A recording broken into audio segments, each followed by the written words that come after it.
Miranda Devine is on with us. She is the author of the book Laptop from Hell, came out, I think, about a year ago. She's the New York Post columnist and has been neck deep in this, I don't want to say in Hunter Biden, but in Hunter Biden's stories. And she's been essential in exposing a lot of the things that were on the laptop. She joins us now. Miranda, are you there? Good day. Hello. Hi, Glenn. Great to be with you. Hi. Yeah. So, Miranda, you had the actual laptop, right? Yes.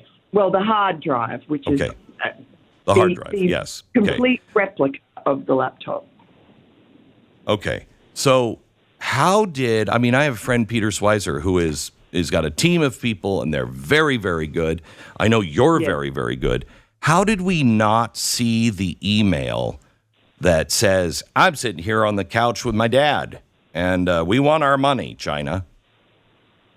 Well, the beauty of that, it's actually not an email, it's a WhatsApp message, which is an encrypted app, and none of that appears on the laptop. That WhatsApp message was retrieved by the IRS criminal investigators through a subpoena to Apple for Hunter Biden's iCloud. The beauty of that is that, the laptop the FBI they authenticated, can you believe it, every single piece on it, that it was reliable evidence and hadn't been tampered with and was real. They'd authenticate it by as early as February of 2020, but they refused to give it to the IRS investigators. And, as Gary Shapley, the whistleblower, said in his testimony that was released on Friday, he said, we needed to know, we're looking at how much money Hunter Biden didn't pay in tax. We need to know about that email, about 10% for the big guy. We need to know who's the big guy, where'd that money go, because otherwise we will count that 10% and make Hunter Biden pay tax for it. So they asked several times for the Department of Justice, for their prosecutors. They said, we need the laptop, and they were refused. But they managed to get a lot of the material that's on the laptop through this subpoena for Hunter Biden's iCloud. So that's another way that you can prove that what's in the laptop is legitimate, because there's a lot of overlap. But, of course, they got a lot of things that aren't on the laptop that were deleted or never preserved.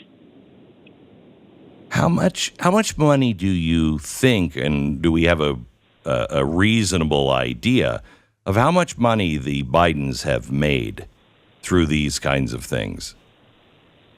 Well, look, we have for the first time a definitive number that the second IRS whistleblower, who was the lead case agent on that 5-year investigation into Hunter Biden's taxes, he's given in his testimony a figure. Now, I think it was $18.2 million. I could be out by, a few $100,000 there. But it's in that ballpark, say $18 to $19 million that came in from foreign sources into the sort of Hunter Biden, Jim Biden, Devon Archer, his various partners in crime or, in business. And then out of that, there was about $9 million, a little over $9 million, went directly to Hunter Biden. So he got about half the cut. Whether or not 10% went to the big guy, a.k.a. Joe Biden, has yet to be determined. But we know that Hunter got $9 million, and he underpaid his taxes over that period significantly. Now, we know that Kevin Morris, Hunter Biden's sugar brother from California, the Hollywood lawyer, he befriended Hunter Biden and was terribly generous to him, paid back $2.8 million in unpaid taxes last year. Terribly generous. Terribly generous. Yeah, that's one nice. Oh, it's charity. I was just doing it for a friend. I write, tens of millions of dollars of checks for friends, and I never expect to have them do anything for me. Oh, by the way, I'm going to be talking from the press secretary, their podium there at the White House, talking some business later. to the press. I mean, it wasn't the goodness of his heart. Is anybody investigating him? Well, look, so the tax investigators did not treat that money that Kevin Morris paid as a gift, which would itself have been taxable for Hunter Biden, because Hunter Biden said it was a loan. So presumably Hunter Biden will repay Kevin Morris with the money he gets from the work he does now as an artist. So, Miranda, I mean, what's so crazy, he says it's a loan.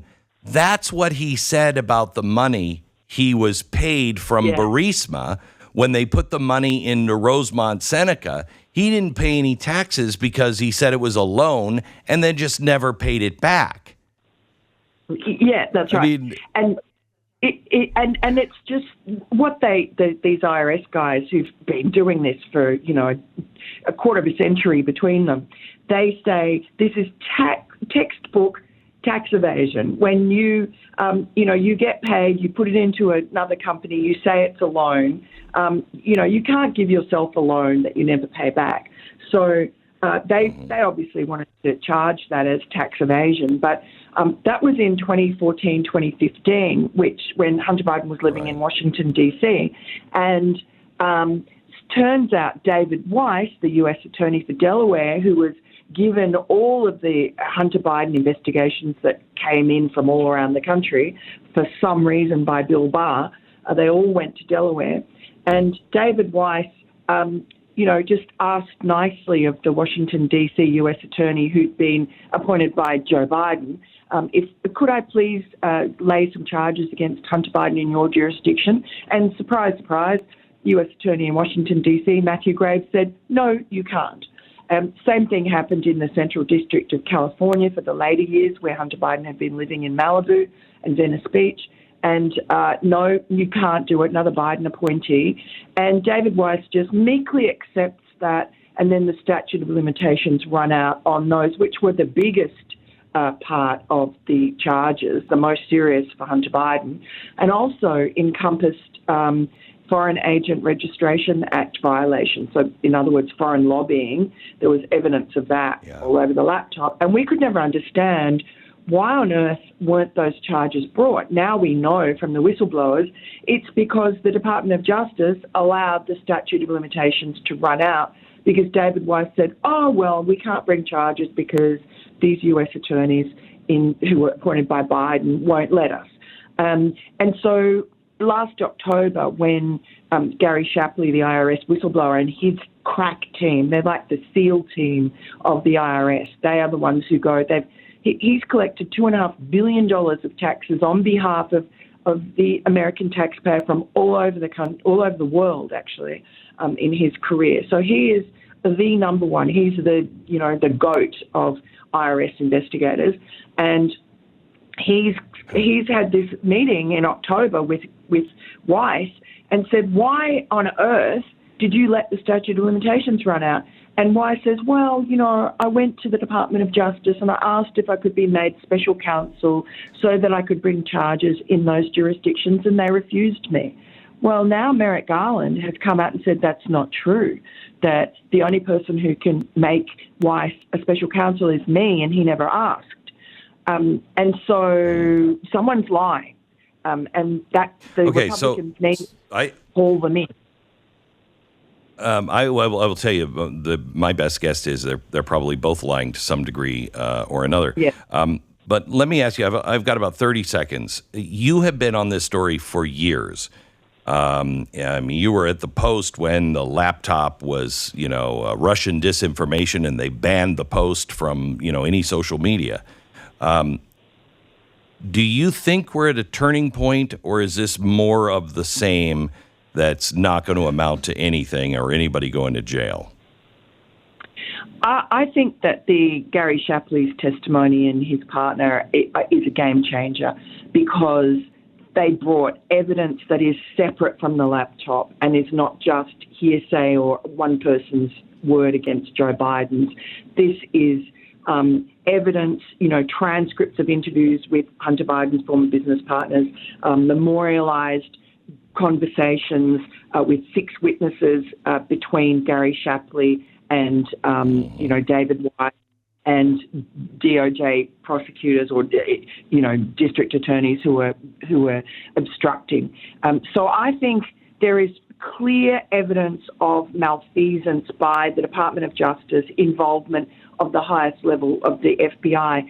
And, there's 2 parts of this story. There's the original corruption story, but I think, as with Watergate, the biggest story is the cover-up. And Gary Shapley has laid bare the cover-up, and you can see them now. They are going to try and destroy him, destroy his reputation. Right. Miranda, thank you so much for everything you've done over the years on this story. I appreciate it. Keep it up.